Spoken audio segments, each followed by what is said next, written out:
হ্যাঁ swarm swarm এত কাবারে swarm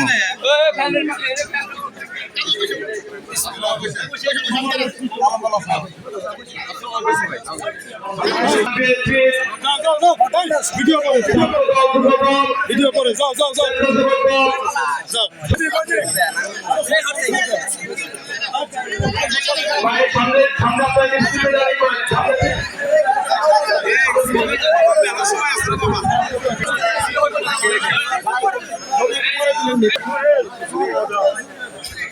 আজকের এই লোকসভার সম্মানিত সভাপতি আসন গ্রহণ করার জন্য আমি আমাদের আকবর ভাইকে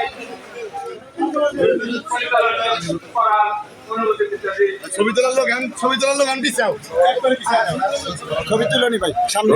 আজকের এই লোকসভা সম্মানিত সভাপতি উপস্থিত আমাদের মাঝে প্রধান অতিথি হিসেবে উপস্থিত রয়েছেন সিরাজগঞ্জ কামারখন্দ, যাকে আপনারা ভোট দিয়ে নির্বাচিত করেছিলেন।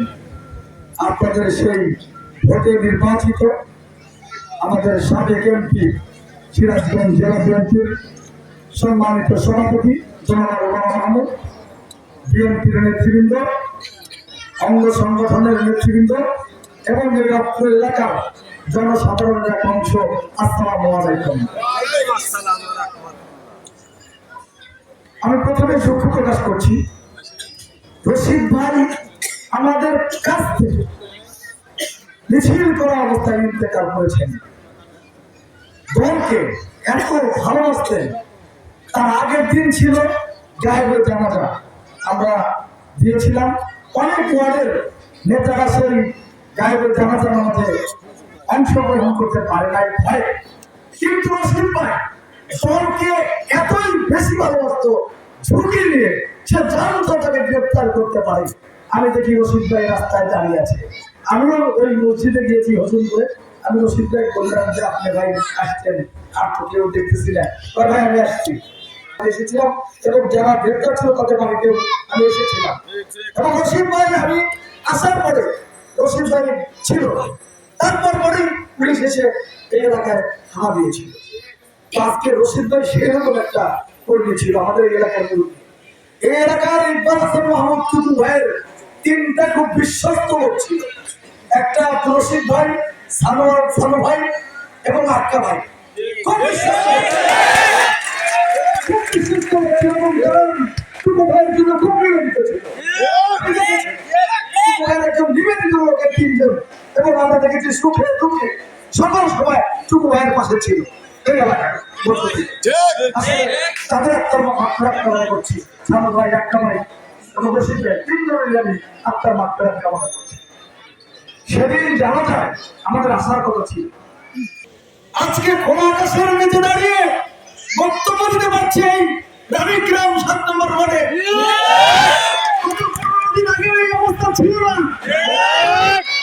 গত ১৫ দিন আগে আমাদের ঘাড়ের উপরে বাংলাদেশের মানুষের ঘাড়ে একটি স্বৈরাচার চেপে বসেছিল।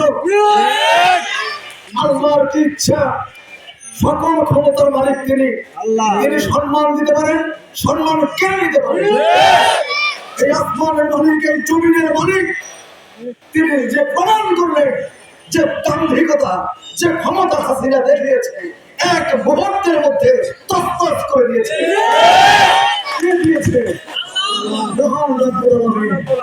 উনি বারবার প্রমাণ করেন যে আমরা স্বৈরাচারকে আমি ক্ষমতা দেই। ক্ষমতা কিন্তু সাদাতকে দিয়েছিল, যাকে ধ্বংস করবে আল্লাহ, ধ্বংসের পূর্ব মুহূর্তে তাকে ক্ষমতা বেশি দেয়। ক্ষমতা দিয়েছিল সাদাতকে। সাদ্দাত, বাদশাহ সাদ্দাত যখন বেহেশতে তৈরি করে বেহেশতে যেত, বেহেশতে যেতে নেই, সঙ্গে সঙ্গে ওই বেহেশতে উঠতে পারে নাই, ধ্বংস করে চাই ক্ষমতা লড়াই করতে নাই। আমরা বিএনপি কিন্তু এখন ক্ষমতায় যাই নাই। আমরা আগামী দিনে আপনাদের ভালোবাসা নিয়ে আপনাদের সম্মান নিয়ে আমরা ক্ষমতায় যেতে চাই। বিএনপির নেতা কর্মীদেরকে অনুরোধ করবো, এখানে অনেক লোক জমা হয়েছে, আপনারা ধৈর্যশীল হবে, কারো বাড়িতে আক্রমণ করবেন না, চাঁদাবাজি করবেন না, কারো বাড়ি লুটপাট করবেন না। আমাদের ভোটের মাধ্যমে জনগণের ভালোবাসা নিয়ে আমাদেরকে ক্ষমতায় আসতে হবে।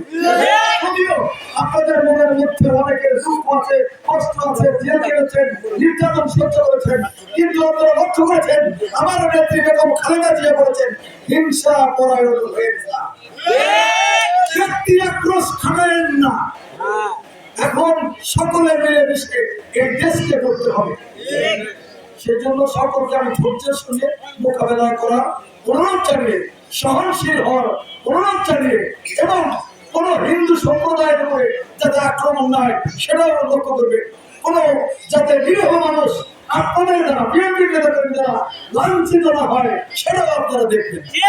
সবাইকে এই অনুরোধ জানিয়ে, ধৈর্যশীল হওয়ার অনুরোধ জানিয়ে, এবং আরেকটি কথা বলতে চাই, সেটা হলো এই এলাকার মানুষ দাবি করেছে যে এই এলাকার যেহেতু রশিদ ভাই একজন মুরব্বী ছিল, এই এলাকার যে রাস্তাটা আছে যদি বিএনপি রাষ্ট্রীয় ক্ষমতায় যায় ইনশাআল্লাহ এই রাস্তায় রশিদ ভাইয়ের নাম হবে। আমি জেলা বিএনপির সাধারণ সম্পাদক হিসেবে ঘোষণা করে নিয়ে যেতে চাই এই রোড রশিদ ভাইয়ের নামে হবে। আমরা মানুষের ভালোবাসা অর্জন করে আমরা বিএনপি রাষ্ট্রীয় ক্ষমতায় যেতে চাই। সবাইকে ধন্যবাদ জানিয়ে আমার বক্তব্য শেষ করছি।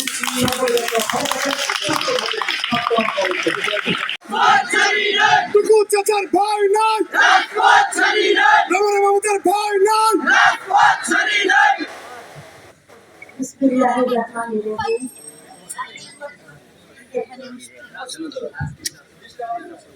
রানীগ্রামের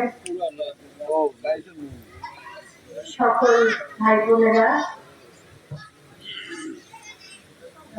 খুব দুঃখের সাথে বলতে হচ্ছে রশিদ ভাইয়ের সাথে আমার সবসময় একটা ঝগড়া হতো, কারণ ওনার যা কিছু চাই আদায় করেই ছাড়বে। আমি ফোন করে আবার কি এটা একটু দেন, ওটা একটু নাই, শুরু হয়ে গেল। তারপরে আমি আদায় কিন্তু করেই নিতে। আজকে এখানে সবাই আছেন, বিজয়ের একটা উল্লাস আছে, সবকিছুই আছে, কিন্তু একটা জায়গায় কোথায় যেন একটা শূন্যতা আছে, আর এটা থাকবে। কাজে এখানকার যারা প্রজন্ম, ছাত্র, তরুণ, তোমরা ভালো করে পড়াশোনা করো, নিজের পায়ে দাঁড়াও। তোমাদের এই গ্রাম রশিদ ভাই দিয়ে গেছে, এটাকে তোমরা তৈরি করে নাও সুন্দরভাবে। যেখানে রানীরা থাকে সেখানে রাজারাও থাকে। ঢুকতেই আমি যখন সামনে গেলাম, গেঞ্জি পরা একজন মুরব্বী বসে আছেন, ওনাকে দেখে বলছেন যে রশিদ ভাইয়ের ভাই। আশ্চর্যজনক, আমি চমকে গেছি, হাসিটা পুরাটাই ওনার মতো। কাজেই আপনারা আপনাদের সন্তানদেরকে উৎসাহিত করেন পড়ার জন্য। সামনে কিন্তু ইলেকশন কখন হবে আমরা কিন্তু কিছুই জানি না, এখনো অনেক দূর এগিয়ে যেতে হবে, অনেক পাহাড় পর্বত পাড়ি দিয়ে